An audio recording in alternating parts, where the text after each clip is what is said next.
What's going on, guys? Welcome back to another episode of Big Guilty Cigar Podcast. Today, I have a special guest in the building from Cuevas Cigars. I have Luis and Denise Cuevas down in Miami, Florida. And without further ado, I'll let Luis do a little introduction for himself and his brand. I am smoking the Casa Cuevas Flaco Special Edition from 2009. No, sorry, 2009, 2021. Sorry, 2021. Absolutely. 2021. Hi, everyone. It's a pleasure to be here with you folks. And if you have not smoked our cigars, I highly encourage you to do so. It's a family-based business, very, very much with my son. It's 5 generations. We're passionate about what we do. Great grandfather started it. Grandpops picked it up. My dad, and I was lucky enough to be involved as well. And now Alec is part of it as well. Listen, there's a lot of good cigars out there. I'm not taking anything away from those folks, but we do our very, very best to give you the best product and the best customer service in the industry. And all we aim for is to be part of a humidor. Give us a shot. Don't be the only thing you smoke as us, but make us part of your repertoire. Make us part of your humidor. Give us an opportunity to be a part of your enjoyment as a cigar smoker. That's all I ask for. I'm not going to argue that we have the best cigars in the world, but I darn guarantee you they're as good as any others out there. So here we are. So it's a pleasure to be with you folks. Thank you. So actually, you know, you spoke about 5 generations. So did you? So what the first thing I wanted to ask was, were you born here or were you born over in Cuba, or just in Miami? I was born in Cuba. Okay. I left when I was 4, right? Okay. So we went from Cuba to Spain. We were in Spain almost a year. Okay. In Madrid. And then when I was 5, I turned 5 in Spain. We came to the States. I've never been back to Cuba. I don't remember it. Political reasons. We no one in my family has ever gone back. And it's a pretty extensive family. It's 10 brothers and sisters on my dad's side. My mom has a sister. So all told, it's 20 something cousins. Wow. It's a lot of people, and no one has ever gone back. And I'm going to be 57 in about 2 weeks. Everybody's about my age. None of us have ever gone back. And until things change politically over there, I don't begrudge anyone who's gone. Don't get me wrong. I've heard great things about it. I just don't go for those reasons. Yep. And very understandable. It is what it is. But yeah, I was born there. So did you ever see your grandfather roll cigars? No, I met my grandfather when I was a young man, and he came to the States. Died here in Miami. Never at that point involved in cigars. As a matter of fact, he wouldn't really talk about the industry itself. I think a lot of it has to do with the fact that there was a bad taste in his mouth when things were confiscated. And I don't know if people understand this or not, but imagine you have your homestead, you have your job, if you're a business owner, whatever it may be, and then the government's showing up and saying, this is mine. And there's no compensation. It's just mine. Wow. And I think that really left a bad taste in his mouth. So he never talked about it. My dad, on occasion, will open up and talk about what it was like. And it was a beautiful, beautiful industry. But unfortunately, those things happened. And by the way, there's a silver lining there, right? The blessing is we wound up leaving because of that, and we wound up being in the greatest country in the world because of that. So, hey, you got to balance those things out. Exactly. So growing up around tobacco, originally Casa Cuevas wasn't originally. What did you do before before you went and said, I'm gonna go head first into the cigar industry? Oh my gosh. Well, my dad in '83 had a separate business. He had an HVAC business, and he and his business partner dissolved it. His business partner retired. He's like a second dad to me, by the way. And that was it. So my dad goes 100% to the Dominican Republic. In the interim, I had been a teacher. Then I had been a school administrator. Then I got a law degree. I mean, I did a lot of different things. Yeah. And in 2006, I want to say 2009.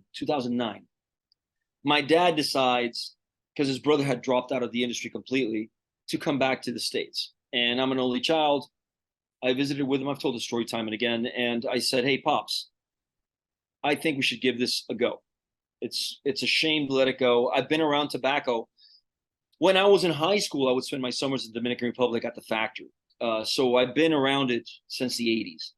I go, let's give this a go. And yes, I had different career paths, but I mean, my gosh, it's a phenomenal industry. So I jumped into it with him, and then here we are so many years later. And the brand was launched late. The factory's still going strong, manufacturing for other companies, but the brand was launched late because I didn't know how to do it. I'm still figuring that out. It's really tough to have a brand. Man, cigar shops will tell you, and they're right. I don't have any room. Why do I need you? No one's ever heard of you, or whatever it may be. Yeah. So to make it happen has been a challenge, but it's been a fun ride, and I get to meet people like you.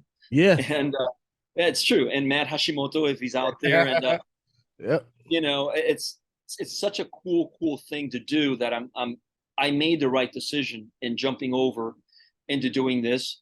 Again, the factory's still going. We're still manufacturing, but we're nurturing our baby over here as the brand. And little by little, the idea is to hopefully have people enjoy our cigars and make them part, as I said earlier, of their repertoire. Hopefully, they'll make it part of their humidor. Exactly. Their go-to on occasion, right? Part of their circulation, so to speak. Yeah, well, that's the idea. I think the best thing about your cigar is the price point is great. Thank you. It's a great price point where it's not gonna be some new cigar that's gonna charge you $15 for a stick. I agree. It's very affordable. I agree. And I think, and for me at least, that's the difference from me buying one cigar or saying, okay, well, you know what? Instead of this one cigar, I can get two cigars for $9-10. Yeah. So that to me makes a huge difference when it comes to at least trying new brands. Thank you. And we're not short selling anyone on quality at that point. It helps incredibly to have a factory. It just does. I mean, the cost of production goes down immensely. Yeah. And so as a result, you can pass those savings on to the consumer. But exactly. We don't want to be mistaken with you're buying a lesser quality because the price point may not be, right? We don't need those huge margins because we make them up on the back end, on the front end, actually, because the factory is the factory. Now, that said, we do have cigars now like Alex Sangre Nueva. That wrapper is very expensive. So it inches up close to the 15 mark because of the wrapper. It's a Cameroon. It's expensive.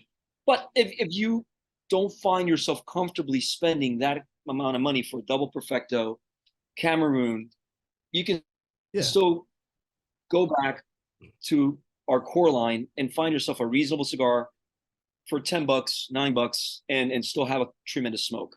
So what we've done is, over the course of the 6 years we've been in business, is try to go from, if you want something very, very expensive or relatively expensive, we have it for you. And if you want something more affordable, we have it for you. And you're not short selling yourself on quality either way. That's the idea. Which is an amazing policy to have.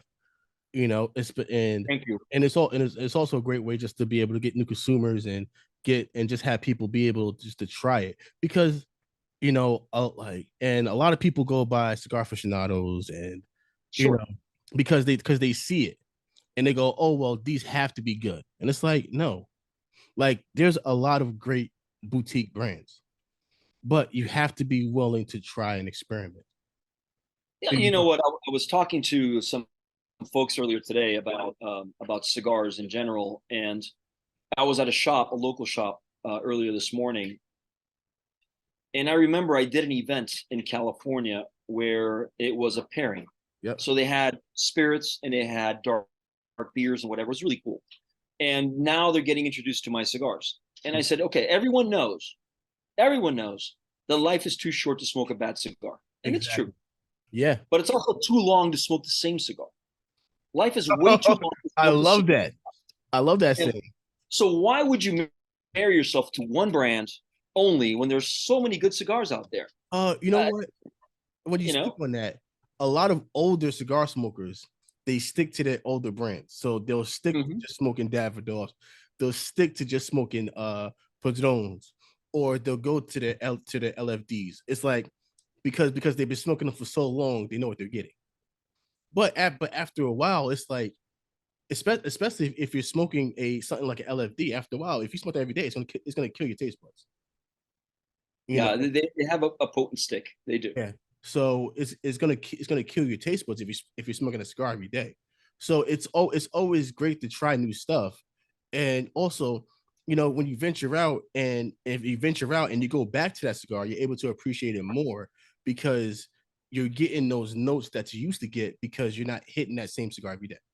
You're absolutely right. And innocent, you know what? Everybody out there right now is trying really hard to come out with the very best they can. I think it's really difficult right now to find a bad cigar. You may find a cigar you don't like, but to find a flat out crappy cigar, it's tough. I mean, people are trying really hard. So when a manufacturer like myself comes out with a cigar, it's something that we think Yeah. we like, and hopefully you will like.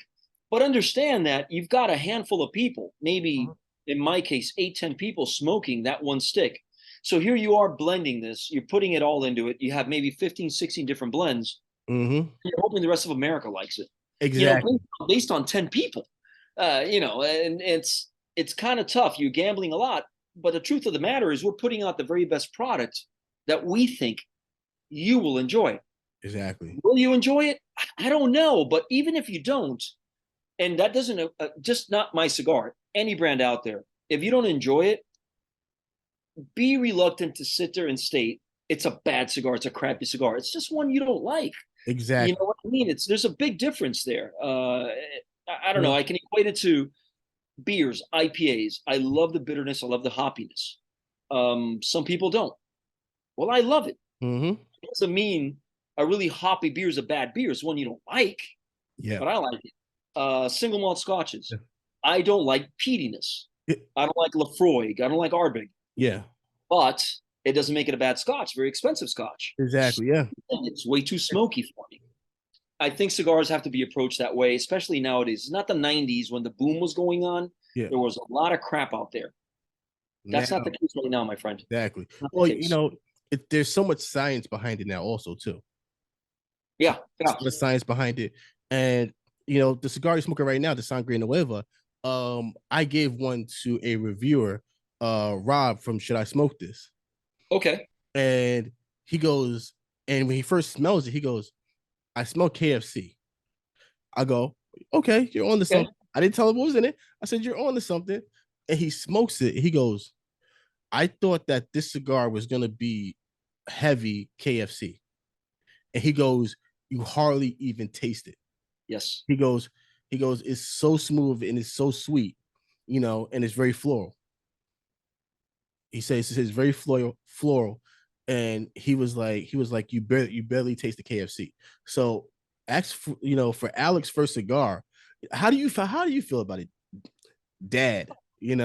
Very, very proud of him. And it was, and I say this time and again, it was totally his baby. So Alec was the one that had the input in all the blends that we tried and ultimately decided what he wanted. And the secret to making that would ultimately lie on my father's shoulders. Here's what we're doing with that.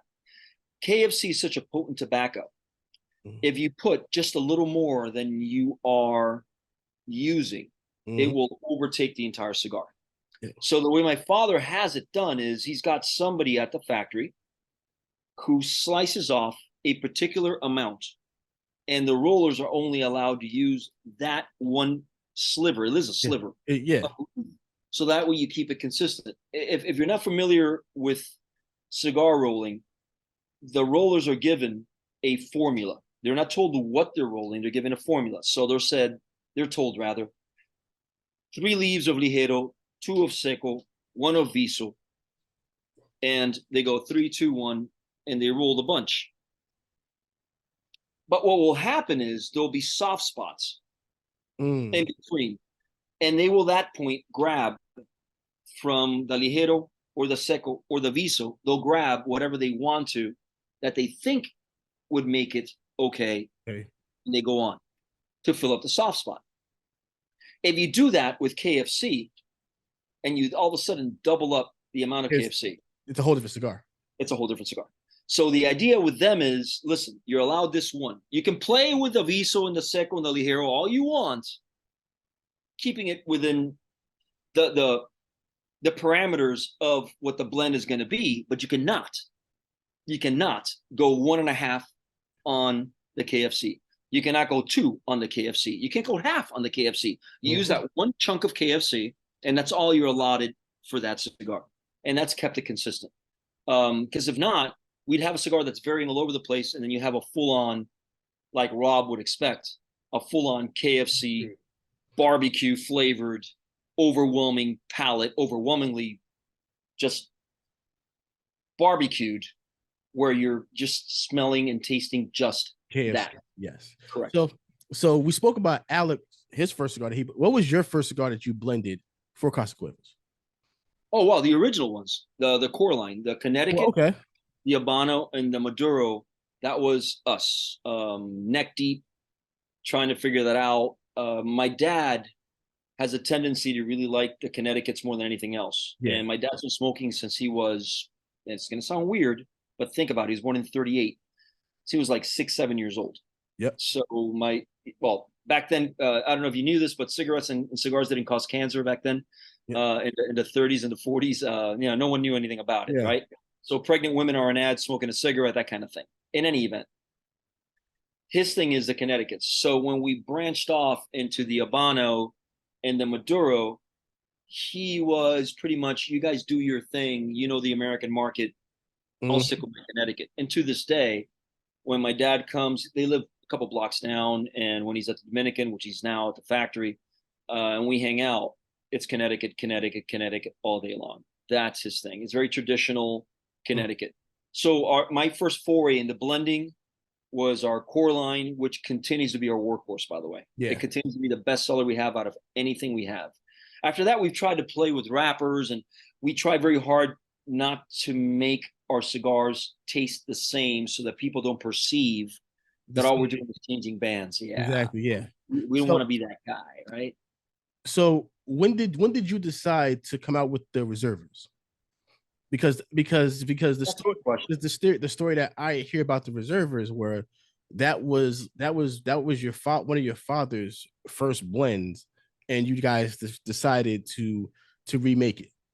It was, and what happened was, and I'm going to bore everybody with this, the FDA had mandated that if you didn't have a cigar prior to 2015 out in the market, anything new, either you were going to pay $25,000, $30,000 per SKU, per size, to have the FDA approve or disapprove. And by the way, once you paid that money, the money was lost even if they disapproved it. You wouldn't getting it back, or you couldn't launch at all. So nobody's going to launch unless you had a grandfathered product, which is what this fell under.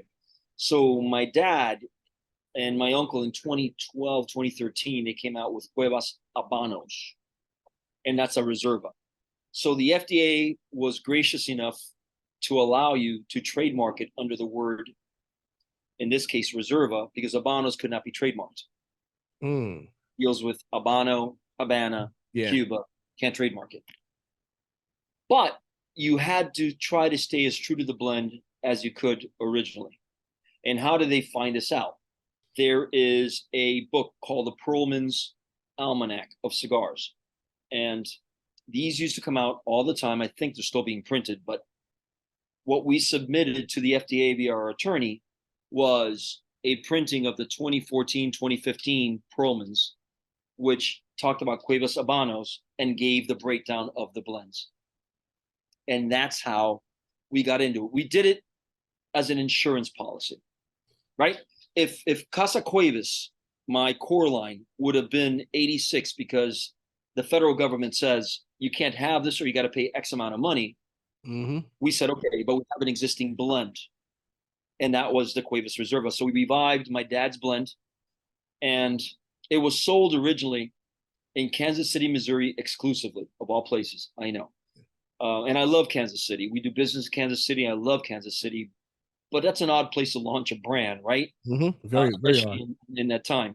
But we had a cousin out there, Ivan Cuevas, who took it on his shoulders to launch it. It didn't fare very well. He has a full-time job. He did what he could, blah, blah, blah. But it fit the bill so that the government could allow